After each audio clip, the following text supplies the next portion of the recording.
Bhestan police station તેમજ ભરૂચ શહેરમાં થયેલ ઘરફોડ ચોરીના ગુનાનો ભેદ ઉકેલી આંતરરાજ્ય રીઢા ઘરફોડિયાને ઝડપી પાડતી સુરત શહેર ક્રાઇમ બ્રાન્ચ। સુરત શહેરમાં બનતા મિલકત સંબંધી ગુનાઓ શોધી કાઢવા સારું પોલીસ કમિશનર તથા સંયુક્ત પોલીસ કમિશનર ક્રાઇમ નાઓએ આપેલ સૂચના અનુસંધાને પોલીસ કમિશનર ક્રાઇમ નાઓની સૂચના અને માર્ગદર્શનને આધારે પોલીસ ઇન્સ્પેક્ટરની આગેવાની હેઠળ ખૂનની કોશિશ અને ધાડ લૂંટ તથા ચેઇન સ્નેચિંગ સ્કોડના પોલીસ સબ ઇન્સ્પેક્ટર તેમની ટીમના પોલીસ માણસો સાથે સુરત શહેર ભેસ્તાન પોલીસ સ્ટેશન 4 પાર્ટ ગુના રજિસ્ટર 2024 BNS કલમ 305-331 મુજબના ગુનામાં કામે ટેકનિકલ સર્વેલન્સ તેમજ હ્યુમન સોર્સને આધારે વર્કઆઉટ કરી રહેલ હતા। તે દરમિયાન સદર ગુનાના કામનો આરોપી હાલમાં મહારાષ્ટ્રના કલ્યાણ રેલવે સ્ટેશન પાસે હાજર હોવાનું જણાતા અત્રે ડીસીબી પોલીસ સ્ટેશનની પોલીસ ટીમ મહારાષ્ટ્ર મુંબઈ કલ્યાણ રેલવે સ્ટેશન ખાતે તપાસમાં ગઈ।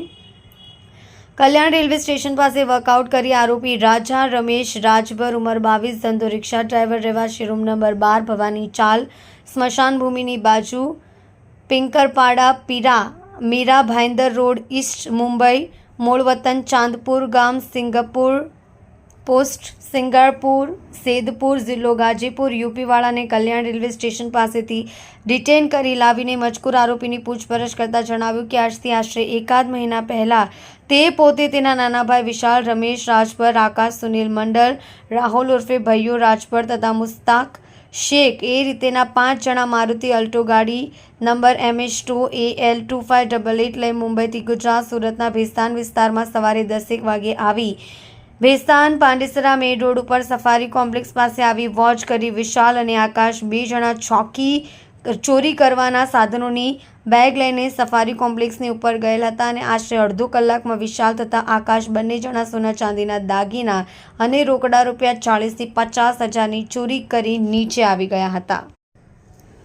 ત્યાર પછી તેઓ બધા અલ્ટો ગાડી લઈને સુરતથી ભરૂચ રેલવે સ્ટેશન પાસે સાંજના આશરે 6 વાગે પહોંચ્યા। ભરૂચ રેલવે સ્ટેશન પાસે એક હોટલમાં 2 રૂમ ભાડે રાખી રોકાયેલા રાત્રિ રોકાણ કરી બીજા દિવસે સવારે અલ્ટો ગાડી લઈ ભરૂચ વિસ્તારમાં સમન્વય અપાર્ટમેન્ટ નીચે વોચ કરી વિશાલ અને આકાશ 2 જણા ચોરી કરવાના સાધનો લઈ અપાર્ટમેન્ટમાં ચોરી કરવા ગયા અને અડધો કલાક પછી વિશાલ અને આકાશ 2 જણા રોકડા રૂપિયા 1.5 લાખની ચોરી કરી આવી ગયાની કબૂલાત કરી છે। જે મજકૂર આરોપીની કાયદેસરની કાર્યવાહી કરી સુરત શહેર ભેસ્તાન પોલીસ સ્ટેશન ભરૂચ એ ડિવિઝન પોલીસ સ્ટેશનને સોંપવામાં આવેલ છે।